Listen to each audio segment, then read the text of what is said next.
আওয়ামী লীগের সাবেক সংসদ সদস্য ও শিল্পী মমতাজ বেগমকে গ্রেফতার করেছে ঢাকা মহানগর গোয়েন্দা পুলিশের গোয়েন্দা শাখা।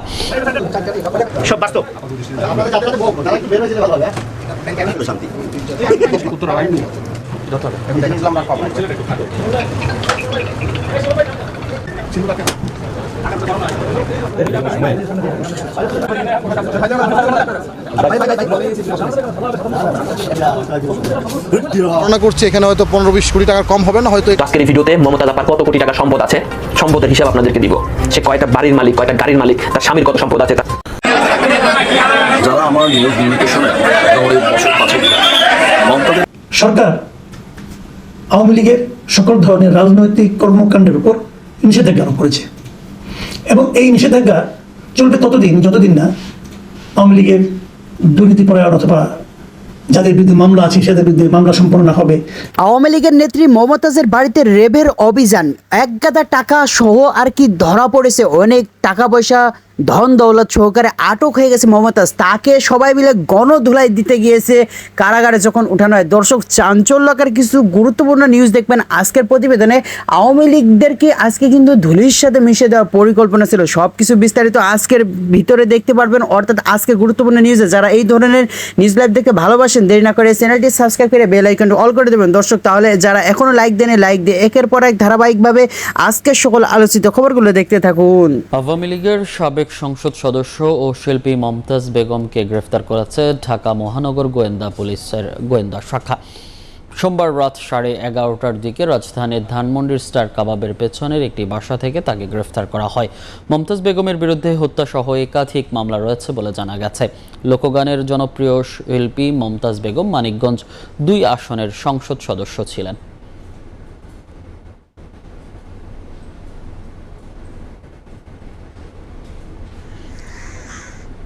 এ নিয়ে আরও জানাতে মিন্টো রোডের ঢাকা মহানগর পুলিশের ডিবি কার্যালয়ের সামনে আছেন সহকর্মী শফিক মুন্সি। সরাসরি যাচ্ছি তার কাছে। শফিক,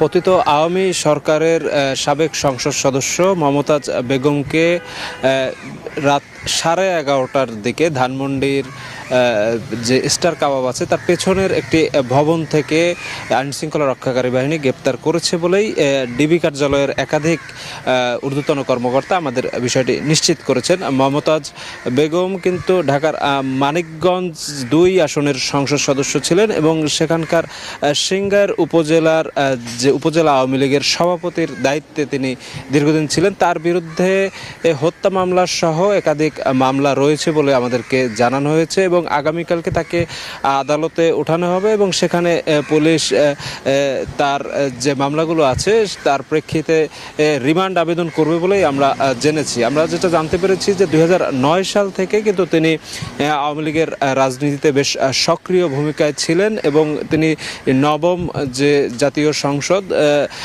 সেখানে কিন্তু তিনি আওয়ামী লীগের মনোনয়নে তিনি নারী যে সংরক্ষিত আসন আছে সেখানে তিনি সংসদ সদস্যের পদ পান এবং পরবর্তী এই 2 নির্বাচনে তিনি কিন্তু মানিকগঞ্জ 2 আসন থেকে আওয়ামী লীগের মনোনয়নে ভোটে নির্বাচিত হন। সর্বশেষ যে জাতীয় নির্বাচনটি সেখানে কিন্তু তিনি নিজ দলের স্বতন্ত্র প্রার্থীর কাছে পরাজিত হন বলে আমরা জেনেছি এবং তিনি কিন্তু সংসদে সাবেক যে প্রধানমন্ত্রী শেখ হাসিনার জন্য বিভিন্ন গান গেয়ে আসলে নানা সময় আলোচনা সমালোচনার জন্ম দিয়েছিলেন এবং তিনি কিন্তু এই জুলাই অভ্যুত্থানে শিক্ষার্থীদের ওপর হামলা এবং হত্যার একাধিক যে মামলা আছে সেই মামলায় দোষী হিসেবে অভিযুক্ত আছে এবং তার ব্যাপারে যথাযথ আসলে আইনি প্রক্রিয়ায় আগামীকাল রিমান্ড নেওয়া হবে বলে আমরা সর্বশেষ জেনেছি। তো এই ছিল আমার কাছে রাজধানীর ডিবি কার্যালয় থেকে এই সাবেক যে সংসদ সদস্য মমতাজ বেগম তার গ্রেপ্তারের সর্বশেষ খবর।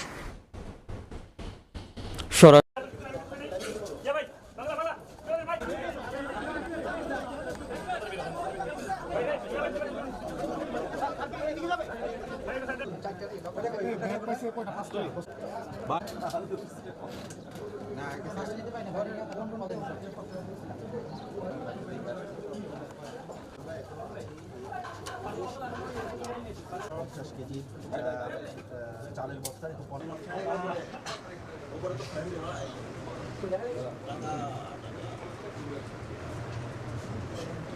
ভাই মাথাটা একটু সরান না ভাই ক্যামেরা আগে ভাই আমরা আমার এটা এদিকে যাবেন না এই জাল টাকা না তো না অরিজিনাল এটা দেখার বিষয় সব বাস্তব আপনাদের যাতে যাতে বলবো তারা একটু বের হয়ে যেতে ভালো হবে ক্যামেরার কাছে না কথা অন করা আছে ডাল বাবা কিছু back back union bank back back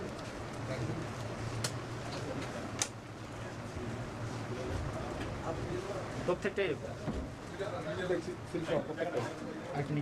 dollar count হয় না ডলার আরো আছে ভিতরে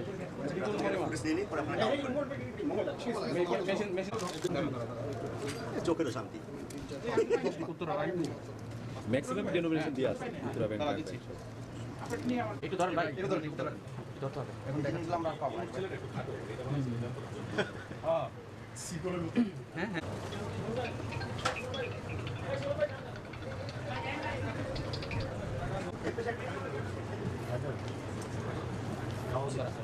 ভাই ঠিক আছে ছবি নেই যেগুলো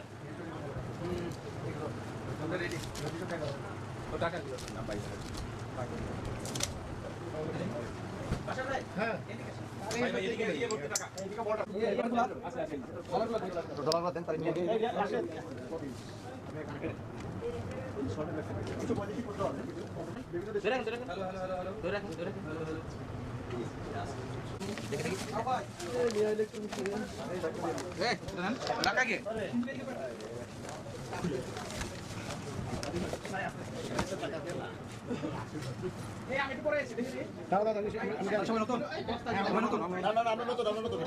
আসেন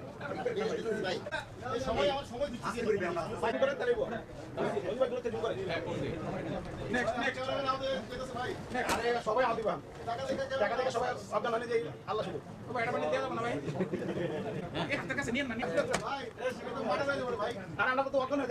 এই ছবি আর্কাইভ হয়ে থাকবে ঠিক আছে ইতিহাস বেশি করে নেন ছবি সবাই বেশি করে নেন এটা কি পুরোটা ভরা আর্কাইভ হয়ে থাকবে ভাই। প্রিয় দর্শক, শিল্পী মমতাজ সে গান গেয়ে ভাইরাল হয়েছিল। পরবর্তীতে তাকে সেই গানের জনপ্রিয়তার কারণে আওয়ামী লীগ কাছে টেনে নিয়েছে এবং আওয়ামী লীগের ওবায়দুল কাদেরকে ম্যানেজ করে সে এমপি পদে দাঁড়িয়েছে। এমপি পদে দাঁড়ানো মানে ভোট নয়, সে এমনি এমনি ফাঁস হয়ে যায়, সেটাই স্বাভাবিক। আর সে এই কাজটি করেছিল ভোটের মাধ্যমে নয়, সে তার চেহারা দেখিয়ে তার পারফরমেন্স কাজে লাগিয়ে ওবায়দুল কাদেরকে হাত করে রাতের রানী হয়ে সে কিন্তু এমপি হয়ে গিয়েছিল। পরিশেষে সে এমপি হওয়ার পর যেভাবে অবৈধ টাকা পয়সা কামাই করে যেভাবে টাকা পয়সার পাহাড় বানিয়েছে, ইতিমধ্যে তার ক্ষমতাও চলে গিয়েছে এবং তার গ্রেপ্তারও হতে হয়েছে এবং কি তার অবৈধ সকল সম্পদ সব কিছুই সরকারের আন্ডারে এখন রয়েছে। মূলত কিছুদিন ফুর্তি আমোদ ছাড়া আর এখন আর তার কিছুই অবশিষ্ট নাই, সব কিছুই তার শেষ হয়ে গিয়েছে এবং আওয়ামী লীগের অন্যান্য এমপি মন্ত্রীদেরও একই অবস্থা। যারা আমার নিউজ ভিডিওতে শোনেন মোটামুটি বছর 5 মমতাজের থেকে শক্ত একজন সমালোচক আমাদের চ্যানেলে গ্রেপ্তারের পর আজকে আদালতে তোলার পর যে দৃশ্য আমরা দেখেছি, এই দৃশ্যটা আমার কাছে ভালো লাগে। মমতা যখন অন্যায় করে তার সমালোচনা আমরা করেছি, তার দীর্ঘদিন সমালোচনা করেছি। ওয়াজ নিয়ে তার যে বক্তব্য ছিল, আজারি যে বক্তব্য ছিল, প্রত্যেকটা বিপরীতে আমরা একটা ভিডিও বানাচ্ছি, এটা অনেক ভাইরাল হয়েছে। কিন্তু আজকে যখন আমরা দেখি যে আদালতের মধ্যে একজন কয়েদি, সে আওয়ামী লীগ হোক, সে বিএনপি হোক, সে যেই হোক, এই যে গেল কয়েকদিন যাবৎ আদালতের মধ্যে একটা নিরাপদ জায়গা ভাই। একজন আসামি এসে সেখানে যাবে, আদালত তার শাস্তি দিবে, তার বিচার হবে, সে কারাবরণ করবে। কিন্তু আদালতের মধ্যে গিয়ে যখন হেনস্থার শিকারের বিষয়গুলো আমরা দেখি, কাউকে ডিম ছুঁড়ে মারা, কাউকে এটা ছুঁড়ে মারা, তো এগুলো তো আগামী দিনের জন্য আরেকটা বার্তা দিচ্ছে না? আজকে এই মুহূর্তে মমতাজ অসহায়, কিন্তু এত অসহায় কি মমতাজ ছিল? অথবা আগামী 10 বছর পরে এরকম অসহায় থাকবে? 3 দিন আগে বিএনপি জামাত যে অসহায় ছিল, আজকে অসহায়ত্ব আছে নাই, সময় পরিবর্তন হয়ে যায়। এটা বাংলাদেশ। ফাঁসির আসামি মুক্ত হইয়া বাবু সাহেব এখন ঘুরতেছে। আদালতে বিচারের জন্য নিয়ে যাওয়া হবে, আসামিকে প্রোটেকশন দেওয়ার দায়িত্ব হচ্ছে পুলিশের, অথবা আদালত পুলিশের যারা যেখানেই থাকেন। তো সেখানে গিয়ে যখন হেনস্থার শিকার হয়, আমরা মনে করি এগুলা আইনের সুশাসন প্রতিষ্ঠার পথে বড় একটা বাধা, তাও শিক্ষিত মানুষদের কাছ থেকে।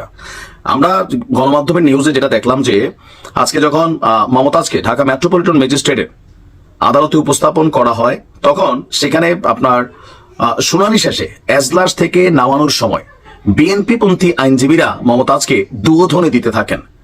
আইনজীবীরা লিফট আটকে রাখেন যাতে তাকে সিঁড়ি দিয়ে নামতে হয়, কিন্তু তাদের সেই চেষ্টা করলে ব্যর্থ হয়। লিফট দিয়ে মমতাজ নিচে নামলে বিএনপিপন্থী আইনজীবীরা মমতাজকে ধাওয়া দেন। এ সময় পুলিশের বেষ্টনীতে দৌড়ে গারদে ঢুকে যান মমতাজ।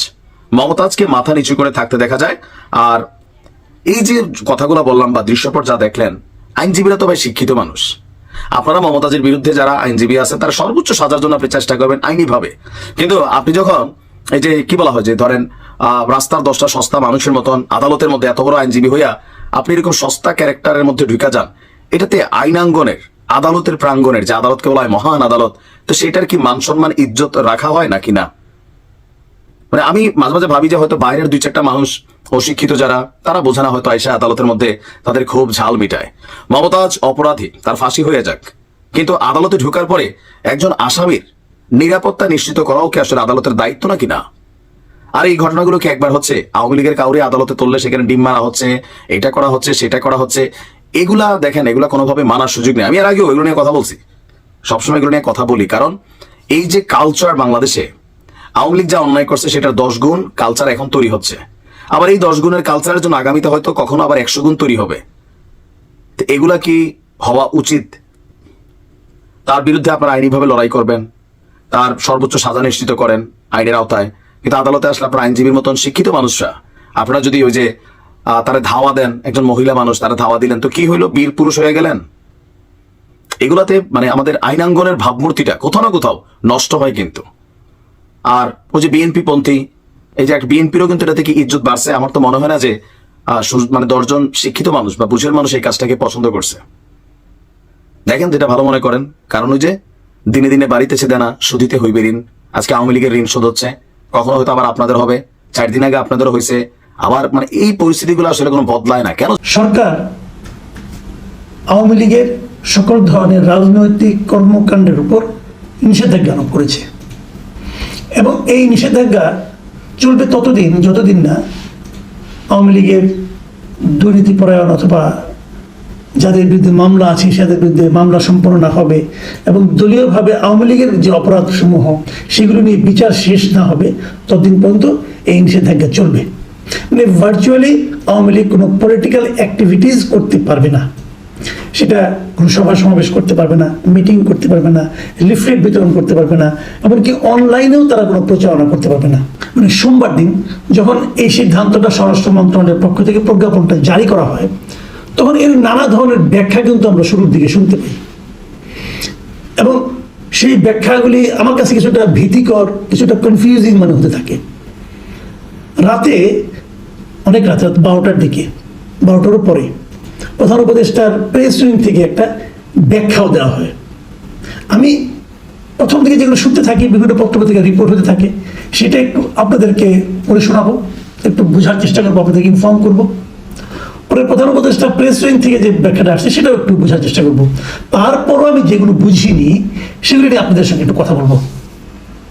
প্রথমত আমি একটা নিউজের শিরোনাম পড়ছি, শিরোনামটা হলো ফেসবুক ইউটিউবে আওয়ামী লীগের পক্ষে কথা বললেই গ্রেপ্তার, এ ধরনের একটা শিরোনাম দিয়ে একটা রিপোর্ট ছাপা হয়েছে, এবং সেখানে বলা হয়েছে যে আওয়ামী লীগের কার্যক্রম নিষিদ্ধ হওয়ার পর দলটির নেতাকর্মীদের গ্রেপ্তারের বৈধতা পেয়েছে পুলিশ। মানে পুলিশ দলটির নেতাকর্মীদেরকে এখন গ্রেপ্তার করতে পারবে। মানে এখন কোশ্চেনটা হলো, যেই মুহূর্তে আওয়ামী লীগ নিষিদ্ধ হয়ে গেল, আওয়ামী লীগের তো কোনো অ্যাক্টিভিটিস নাই, নিষিদ্ধ মানে আওয়ামী লীগের অ্যাক্টিভিটিস নাই। এখন অ্যাক্টিভিটিস না থাকার কারণে আওয়ামী লীগের একজন নেতা অথবা কর্মী উনি কোনো দলীয় কর্ম করলেন না, লিফলেট বিতরণ করলেন না, সভা সমাবেশ ডাকলেন না, কোনো মিটিং করলেন না, কিছুই করলেন না, তো তাও কি তাকে পুলিশ গ্রেফতারে বোঝাতে পারবে? মানে আওয়ামী লীগের সকল নেতাকর্মী কি এই প্রজ্ঞাপনের ফলে সরাসরি রাতারাতি দাগি আসামিতে পরিণত হবে? সকল নেতাকর্মীর বিরুদ্ধে কি গ্রেপ্তারি পরোয়ানা জারি হয়ে গেল এই ঘটনার মাধ্যমে? এটা কিন্তু আমার কাছে ক্লিয়ার না। কারণ পরে যে কথাগুলি বলা হয়েছে যে এতদিন প্রশ্নের মুখে পড়ার ভয় থাকলেও এখন আর আইন প্রয়োগের ক্ষেত্রে পুলিশকে বাধার মুখে পড়তে হবে না। ফলে আওয়ামী লীগের নেতাকর্মীরা গোপনে কোথাও বসে, কোথাও বৈঠক, সমাবেশ কিংবা মিছিল করলে সংশ্লিষ্ট এলাকার থানার পুলিশ তাদেরকে গ্রেপ্তার করতে পারবে না। যদি গোপনে বসে তাদের একটা বৈঠক করেন তাও পারবে না, তাহলে পুলিশ তাদের গ্রেপ্তার করতে পারবে। আচ্ছা, এখন এটা নিয়ে যে পত্রিকা আমি রিপোর্টটা পড়েছি সেই পত্রিকাতেই আমি এটা কালের কণ্ঠে পড়েছি আর কি। তো কালের কণ্ঠ পত্রিকার সাংবাদিক কিছু জিজ্ঞাসা করেছিল, দুজন ঊর্ধ্বতন পুলিশ কর্মকর্তাকে জানতে চেয়েছিল বিষয়টা আসলে কি মিন করে। তখন একজন পুলিশ কর্মকর্তা কালের কণ্ঠকে জানাইছে যে কেউ যদি আওয়ামী লীগের পক্ষে ফেসবুকে পোস্ট দেয়, আবার সেই পোস্টে কেউ যদি কমেন্ট করে গুজব ছড়ায়, তাদেরও চিহ্নিত করে সাইবার সিকিউরিটি অ্যাক্টে গ্রেপ্তার করা হবে, মামলা দেওয়া হবে। তো আমার কাছে এটাও ক্লিয়ার না, কারণটা আমি বলি, ধরেন একজন আওয়ামী লীগের পক্ষে পোস্ট দিল, সেখানে আমি একটা কমেন্ট করলাম, কমেন্ট করে তাকে বললাম যে আপনার এই পোস্ট যে পক্ষে দিয়েছেন এটা ঠিক না, আওয়ামী লীগ এটা মন্দ দল, এই কথা আমি কমেন্ট করলাম। আমার কমেন্টটা কিন্তু যে পোস্ট দিয়েছে তার বিপক্ষে গিয়েছে। এখন এই আমি তার যে বিরোধিতা করে কমেন্ট করলাম, এর জন্য কি আমাকে গ্রেপ্তার করা হবে? আমি ক্লিয়ার না, কিন্তু আমি কিন্তু প্রশ্নগুলি করছি, আপনারা জবাব খুঁজে নেবেন, অথবা যারা সংশ্লিষ্ট কর্তা ব্যক্তি আছেন, কারণ কর্তার ইচ্ছে যে কর্ম, তো কর্তা ব্যক্তি যারা আছেন তারা যদি আমাদের একটু ব্যাখ্যা দেন তাহলে সুবিধা হয়। কিভাবে পা ফেলবো, মানে ঘর থেকে বের হওয়ার সময় আগে বাম পা ফেলবো না ডান পা ফেলবো, এটা বলে দিলে ভালো হয়। আমরা একটা অসম্ভব গণতান্ত্রিক পরিবেশের মধ্যে বাস করছি, তো এই জন্য একটু জানা দরকার আর কি। আবার এই ব্যাপারে সুপ্রিম কোর্টের একজন আইনজীবী বলছেন, উনি নাম হলো আমিনুল ইসলাম, উনি কালের কণ্ঠকে বলেন, সরকারের এই সিদ্ধান্তের ফলে পুলিশ আওয়ামী লীগের নেতা কর্মীদের গ্রেপ্তার করতে পারবে, মানে আর কোনো অভিযোগ অথবা থাকা লাগবে না, গ্রেপ্তারি করতে পারবে।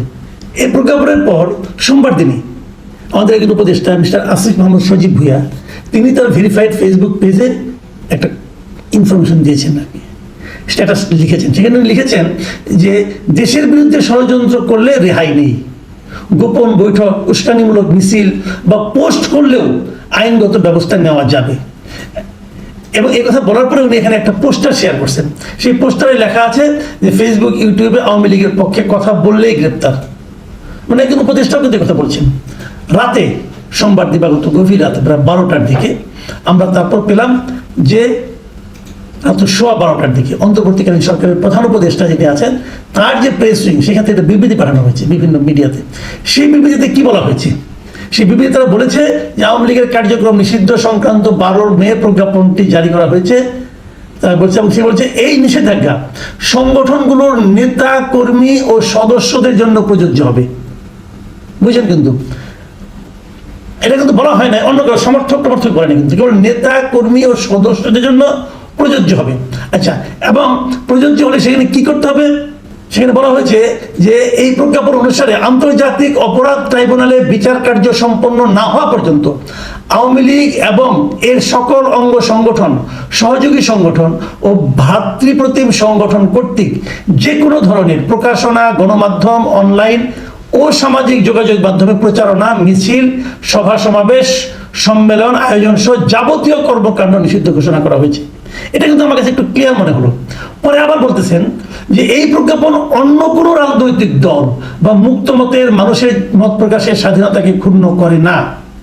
মানে এই যে দলগুলোর নেতাকর্মী ও সদস্য না হলে অন্য কেউ যদি কিছু একটা বলে সেটা নিয়ে কোনো আলোচনা নাই, তাহলে সজীব ভুঁইয়া সাহেব যে বললেন যে যদি কেউ ফেসবুক ইউটিউবে কথা বলে এবং তা যদি এই দলের সদস্য না হয় তাহলে তাদের জন্য কেন প্রযোজ্য হবে? এই জিনিসটা কিন্তু এটা পরে মনে হচ্ছে না। এবং সেখানে আরো বলা হয়েছে যে আওয়ামী লীগ এর কোন কর্মকাণ্ড দলটি সম্পর্কে সরকারের গৃহীত পদক্ষেপের যৌক্তিক, গঠনমূলক বা আইনানুগ বিশ্লেষণ বা মতামত প্রদান এই প্রজ্ঞাপনের মাধ্যমে খর্ব করা হয়নি।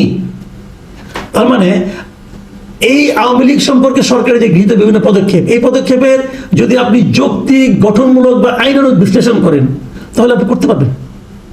এখন কোনটা যৌক্তিক, কোনটা গঠনমূলক, কোনটা আইনানুগ, এটা কে বুঝাবে? এটা মাপবে কে? বিচারটা কে করবে? আমরা কিন্তু বিগত সরকারে আমরা শুনতাম যে সরকার প্রধান বলতেন আপনারা সমালোচনা করুন, কিন্তু গঠনমূলক সমালোচনা করুন। এবং গঠনমূলক সমালোচনা কাকে বলা হয়? গঠনমূলক সমালোচনা হলে সেই সমালোচনা যে সমালোচনা করলে আমি শারীরিক মানসিকভাবে আরাম বোধ করি।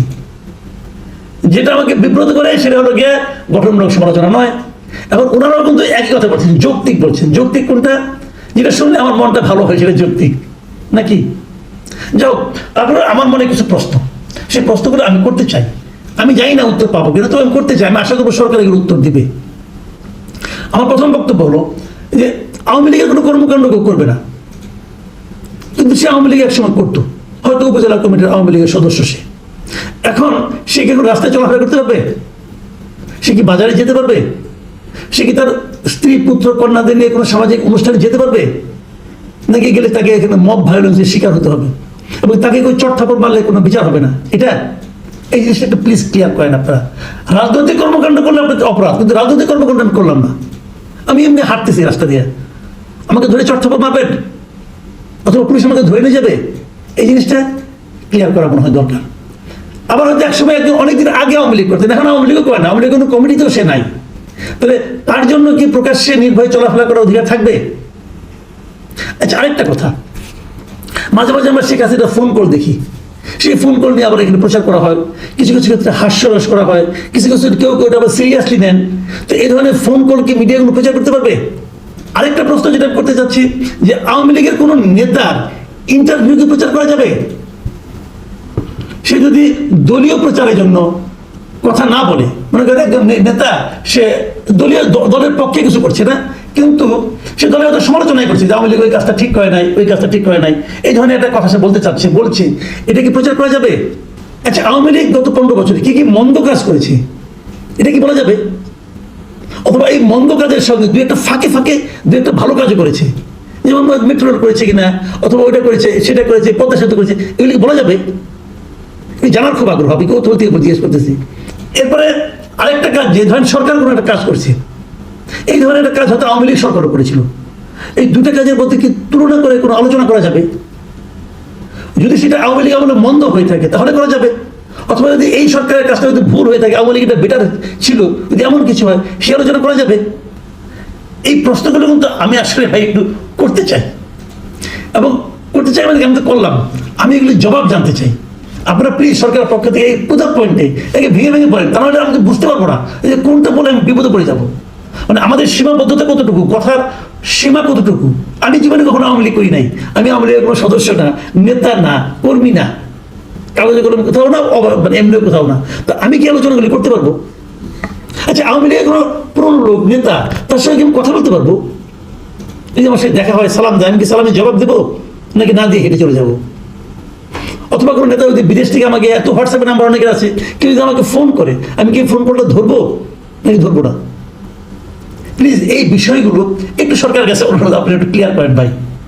প্রিয় দর্শক, আমার ধারণা আমার এই প্রশ্নগুলোর মাধ্যমে আপনাদের কিছু প্রশ্নের জবাব হয়তো আপনারা পেয়ে যাবেন। আমরা আশা করবো সরকার হয়তো এগুলো ব্যাখ্যা আমাদেরকে দেবে। এখন এই পর্যন্তই, আল্লাহ হাফেজ। প্রিয় দেশবাসী, আপনারা যে যেখান থেকে ভিডিওটি শুরু থেকে শেষ পর্যন্ত দেখেছেন, আপনাদেরকে অসংখ্য ধন্যবাদ জানাই। আর যারা এই ধরনের নিউজ লাইভ দেখতে ভালোবাসেন, তারা অবশ্যই ইউটিউব চ্যানেলটি সাবস্ক্রাইব করে রাখবেন, আর এই ভিডিওটি শেয়ার করে অপর ভাইকে দেখার সুযোগ করে দেবেন। তাহলে সবাই ভালো থাকবেন, সুস্থ থাকবেন, দেখা হবে পরবর্তী কোনো দেশের আপডেট খবর অথবা নিউজ নিয়ে। আসসালামু আলাইকুম।